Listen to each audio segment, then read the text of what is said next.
O ito, nasabi ko na ito sa ilan kong mga vlogs, mga kabunyog, mga kababayan. Natanggap ko na nung isang araw lang.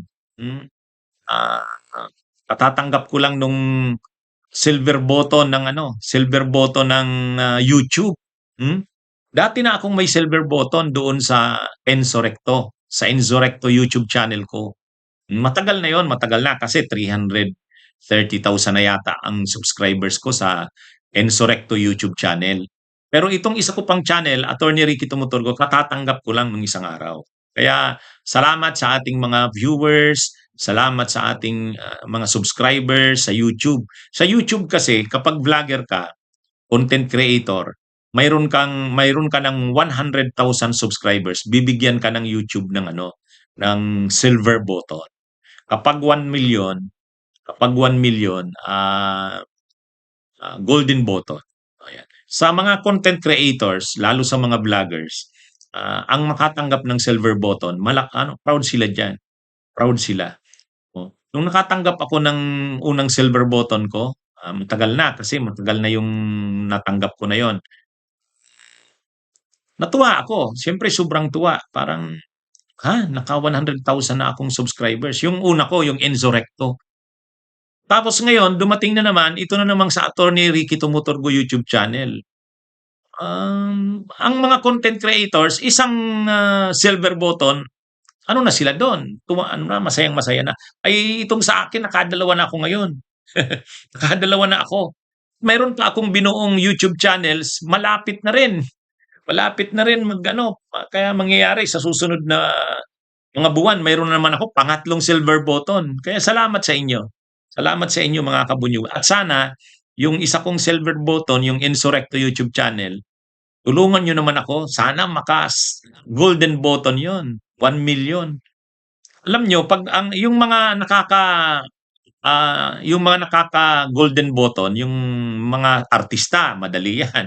Yung mga sila Tony Gonzaga, yun, madali siyempre yan. Kasi artista yan, mga sa loob lang ng isang buwan.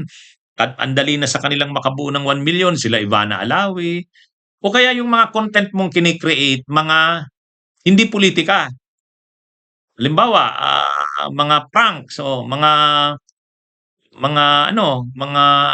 tawa o mga prank, mga comedy o mga food vlogs, kung ano man na yung interest ng tao, hindi politika. Politika kasi sa iba toxic. Ang hirap mag-maintain ng ang hirap magpalaki ng subscribers na sa social media, YouTube man or Facebook, kapag politika. Kasi politika siyempre, may mga taong gusto sa politika pero ang iba ayaw nila, toxic, ang dami na ang problema tapos politika pa. Kaya mahirap magpalaki ng subscribers sa mayroon diyang mga naka 1 million na, may golden button na, pero matagal na sa social media. Lalo na yung mga panahon pa ni Duterte. Yung mga DDS vloggers na panahon pa ni Duterte, 2015, 2014, ngayon, mga na yun, golden button na yun. Ako kasi nagsimula ako 2022 21, 22. Oh. Kaya ah, hindi pa ako umaabot sa golden button. Pero yung ang maraming nagsasabi kahit ngayon kasi mga 330,000 na yata ako sa YouTube. Ilan ba? Tingnan nga natin. ha? Ang YouTube ko, yung Enzo Recto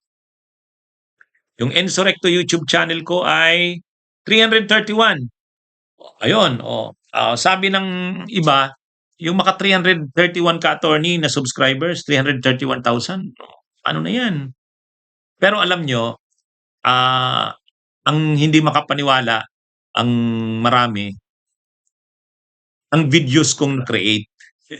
Mula 2021 sa Insurrecto YouTube channel ko, 13,000 videos. 13,000, ang matindi. At hindi lang ako isang channel, hindi lang ako sa Facebook, hindi rin lang ako isang page. Marami akong mini-maintain na channels at pages. Kaya kahit mahirap yung political vlogs kasi nga hindi naman lahat ng tao gusto ng political vlogs kasi medyo toxic nga ang politika. At saka kung gusto mong na maraming manood sa'yo, gusto nila mag-DDS ka. Oh, yung mga DDS, susuportahan ka. Kaya maraming mga vloggers DDS. Kasi yung mga DDS, talagang yung mga panatikong DDS, susuportahan ka. O kaya, mag-ano ka, pro-Marcos. Yung talagang pumosisyon ka na pro-Marcos. Kasi yung mga Marcos vloggers, mayroon din silang sulid na mga supporters.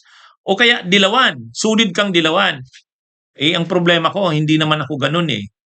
Sige, hindi siyempre ako Duterte vlogger. Hindi rin ako pro-Marcos vlogger. Ah, hindi rin ako dilawan vlogger or kakamping vlogger. Ano ako eh, gusto kong ma-identify ang sarili ko as independent.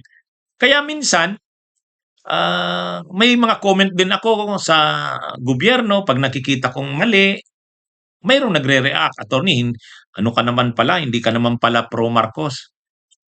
May nagre-react. O kaya sa dilawan, sa kakamping, attorney, bakit naman ganyan ang comment mo? Akala namin dilawang ka. Sabi ko, hindi, ayaw ko na maging panatiko sa kung saan DDS or Duterte or DDS, Marcos or dilawan. Hindi, ang kailangan natin kung anong totoo at para sa bayan, yun ang ating panindigan.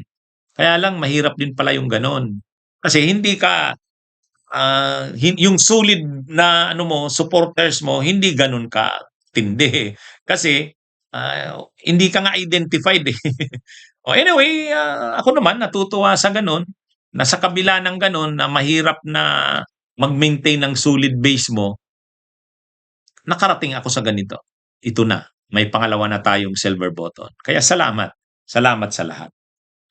Mga kabunyo. Tulungan nyo ako, sana masustain ko ito tuloy-tuloy. Sana yung naging matagal ko ng silver button na Insurrecto YouTube channel maging golden button. At yung iba ko pang channel, suportahan nyo rin. Mga kabunyog, mga kababayan.